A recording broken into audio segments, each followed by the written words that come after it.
मंदिर जो है भिखारी पैदा करता है, यूनिवर्सिटी जो है विद्वान पैदा करती है। राम राज्य कहिए सर। राम राज्य नाम की कोई चीज इतिहास में हुई नहीं। नहीं हुई? नहीं हुई। अरे कण कण में राम है सर। अरे कण कण में आपको दिखाई देता होगा, हमें नहीं दिखाई देता। आपकी 4 आंखें होंगी, मेरी तो 2 ही है। आप आस्था पे चोट कर रहे हैं सर। सरकार का काम मंदिर बनाना नहीं है, सरकार का काम लोगों को नौकरी देना है, देश का विकास करना है। कोई भी प्राइम मिनिस्टर अगर मंदिर, गुरुद्वारे, मस्जिद में जाता है तो इसका मतलब वो धर्मनिरपेक्ष प्राइम मिनिस्टर नहीं है। 22 तारीख को दीपावली मनेगी देश में सर। वो मनेगी, वो अगर जो प्रधानमंत्री है उसके देश में देश की बागडोर है, वो प्रधानमंत्री 5 लाख मंदिर सजाए जा रहे हैं सर। वो ठीक है, ये धर्मनिरपेक्ष कंट्री को बनाया गया था संविधान के अनुसार। ये संविधान का घोर उल्लंघन है। प्राण प्रतिष्ठा का काम चल गया है सर अयोध्या में जी। प्राण प्रतिष्ठा का वो चलेगा, वो उनका काम है। जिसकी अपनी आस्था वो कर सकते हैं, लेकिन प्रधानमंत्री का ये काम नहीं है। मंदिर से तमाम लोग खुश नहीं है, केवल कुछ लोग खुश हैं। 80% जो लोग हैं जो मंदिर मस्जिद को नहीं मानते वो उनके साथ नहीं है। सर दान दे रहे हैं पूरे देश और दुनिया के आदमी दे रहे, दान वो ही दे रहे हैं जिनके पास ब्लैक मनी है। और जो गरीब को रोटी खाने को नहीं है, उसका मेरे को एक आदमी का नाम बता देना जिसका दान दे रहे हैं, या उनके धमका कर ले रहे हैं। आरएसएस वाले उसको धमकाते हैं और दान लेते हैं। 3 दशक की लड़ाई समाप्त कर दी मोदी जी ने मंत्री बना करके। दशक की लड़ाई नहीं है, शुरू भी इन्होंने ही करी थी। आप आस्था पे चोट कर रहे हैं। आस्था आपकी अपनी है, मेरी अपनी है। मेरी आस्था पे आप चोट कर रहे हैं, आप लोगों को गुमराह कर रहे हैं, आप लोगों को ठग रहे हैं, आप लोगों को मिसगाइड कर रहे हैं। There is no God. कोई भगवान नाम की चीज नहीं है, कोई राम इधर हुआ ही नहीं। अरे सर लाखों लोग पहुंच रहे हैं अयोध्या में। लाखों लोग हैं, आप जैसे पहुंच रहे होंगे, लेकिन मेरे जैसा वहाँ एक नहीं होगा। रेल जा रही है, बस जा रही है भरकर। जा रही है रेल, तो गवर्नमेंट की सरकार की वो लेके जा रही, तो मैं क्या कर सकता हूँ? उनके कंट्रोल में मेरे कंट्रोल में रेल हो तो मैं नहीं भेजूंगा। कमल जी क्या लग रहा है, ऐसे ईवीएम हट जाएगी, आप 10 कदम चलते हो आपको डिटेन कर लिया जाता है दिल्ली में। बहुत बड़ा तानाशाही है। गवर्नमेंट जो है तानाशाही अडॉप्ट कर रही है और जो शांतिपूर्ण प्रदर्शन है उसको भी रोक रही है। और ईवीएम में घोटाला है, जो तभी सारे काम किए जा रहे हैं। अगर ईवीएम में घोटाला नहीं होता तो वो स्पष्टीकरण देते। और सारी संस्थाएं जो है इंक्लूडिंग सुप्रीम कोर्ट, जुडिशियल जो है, वो इनके प्रभाव में काम कर रहे हैं। लेकिन सर जो चुनाव आयोग है वो नहीं मानता ईवीएम में कोई फ्रॉड है। जितनी भी एजेंसियां हैं, चुनाव आयोग का ये कहा था कि एक निष्पक्ष चयन होना चाहिए।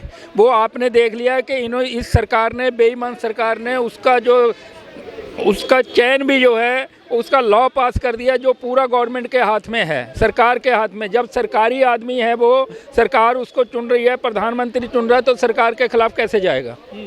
लेकिन आप सिद्ध भी नहीं कर पाए कोई फ्रॉड होता है उसमें। हमने सिद्ध कर दिया है। हमने जंतर मंतर पे फ्रॉड बता दिया है। पार्लियामेंट में एक मेंबर, एक्स मेंबर है, उनके घर पे भी फ्रॉड बता दिया। अब भी जहां कहेंगे हम उनका बता देंगे। प्राइवेट मशीन है सर, वो प्राइवेट मशीन है। कह रहे हैं कि हमारे को 50 मशीनें इलेक्शन ऑफिसर अपनी दे दे, हम उसको भी बता देंगे कैसे चैनल टेंडर। जन आंदोलन कैसे बनेगा आपका आंदोलन? जन आंदोलन बन रहा है पूरे देश में। एक एक बच्चा ये जान गया है कि इसका जो है ये ईवीएम में फर्क है, और हम जन आंदोलन की तरफ बढ़ रहे हैं। ये आपकी हार की बौखलाहट है।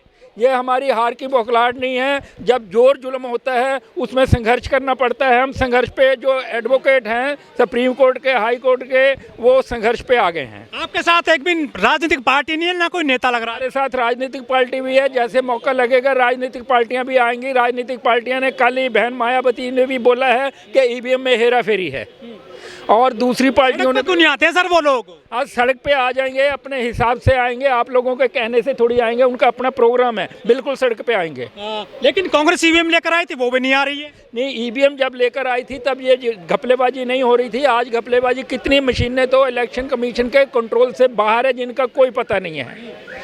इनको टेंडर किया गया है, इनको टेम्पर किया गया है, इसमें हेरा फेरी है। सारे जन जन में जो आवाज़ भरी है कि ये ईवीएम, मोदी सरकार जो है वो वोट से ना जीतकर ईवीएम से जीत रहा है। कमल जी बड़ा सवाल ये है, यदि ईवीएम में गड़बड़ है किसी प्रकार की, तो देश और दुनिया के बहुत सारे इंजीनियर हैं, बहुत सारी एजेंसी हैं, वो तो उसको भंडाफोड़ कर सकती हैं। देश और दुनिया के इंजीनियर ने इसका भंडाफोड़ कर दिया है। और जहां पे आप देश में भी कह रहे हैं, विदेश में भी कह रहे हैं, सब जगह ईवीएम को बंद कर दिया गया है। केवल भारत में ईवीएम चल रही है, और ये भी जोर जबरदस्ती से चला रही है, क्योंकि इस सरकार का अपना इंटरेस्ट है ईवीएम में, इसलिए चल रही है। वरना ईवीएम में कोई भी निष्पक्ष रूप से वोटिंग नहीं हो सकती। लेकिन चुनाव कहता है फ्री एंड फेयर चुनाव होता है देश में। चुनाव को कहने से क्या होता है? चुनाव तो वही बोलेगा जो सरकार उसको फीड करेगी। अच्छा, गड़बड़ होती है इसमें?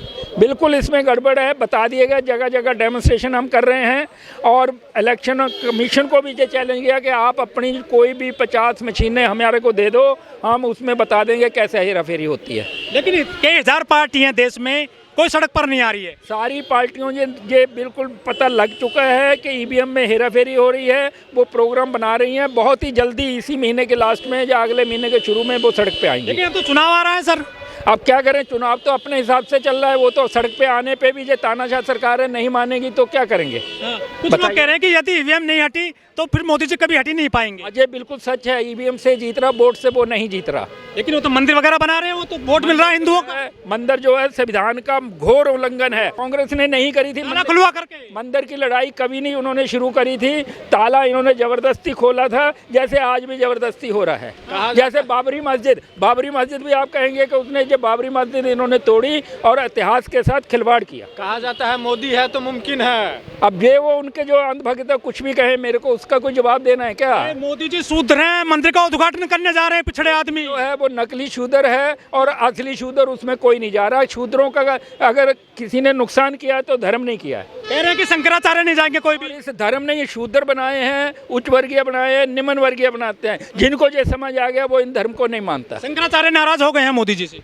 शंकराचार्य का अपना काम है, जो भी वो कर रहे हैं ठीक है। कह रहे लड़ रहे हैं आपस में, दुकान है धंधे की। लड़ेंगे क्योंकि ये मंदिर से इनको इनकम होती है, उसमें जब बंटवारा होता है उसमें झगड़ा होता है। अरे सर धर्म मजबूत हो रहा है हिंदुओं का। धर्म कोई चीज नहीं होती है, धर्म से रोटी रोजी नहीं मिलती, शिक्षा नहीं मिलती है। वो सरकार का काम है, स्कूल खोले, यूनिवर्सिटी खोले, गरीब आदमी को शिक्षा दे, रोजगार दे। मुस्लिम डर गए हैं, रेलवे में नहीं जा रहे हैं। मुस्लिम भी आपकी तरह इंसान है, उनको डराने की जरूरत नहीं है, ना उनको डरने की जरूरत है। ये संविधान से देश चल रहा है, अगर कहीं संविधानों का उल्लंघन हो रहा है तो को रोका जाएगा। कह रहे हैं मोदी ने संविधान का उल्लंघन किया है और कर रहे हैं मोदी का काम नहीं है धर्म है। मोदी ने जब प्राइम मिनिस्टर की शपथ ली है, संविधान पे आके हाथ रख के शपथ ली है। तो गारंटी है चल रही है। आपका कहना है, मेरा कहना नहीं है। मोदी की गारंटी चल रही है सर। आपकी गारंटी चल रही है। मोदी की गारंटी है तो जो 7 फेरा लेकर के अपनी पत्नी जसोदा को जो 5 जो उन्होंने वादा किया था वो गारंटी पूरा करे ना पहले, तब देश की गारंटी पूरा करेंगे। मेरा देश ही मेरा पूरा परिवार है। हाँ देश परिवार है। बीबी जो है अपना ये कल कर बीबी को छोड़ा हुआ देश परिवार है इसका। आप सारे देश है, मुसलमानों के ऊपर अटैक हो रहे हैं, माइनॉरिटी बना दोगे। मुसलमानों के ऊपर अटैक हो रहे हैं, माइनॉरिटी के ऊपर अटैक हो रहे हैं। जो आदमी उसको ये कहता है कि आप गलत कर रहे हैं, उनके ऊपर अटैक हो रहे हैं, तो उनका देश कैसे हो गया? देश उनका है। एक झगड़ा समाप्त कर दिया मोदी जी ने हिंदू मुस्लिम। कोई नहीं था, झगड़ा फैलाया हुआ भी नहीं का था। ये सारा नाटक हो रहा है, ड्रामा हो रहा है।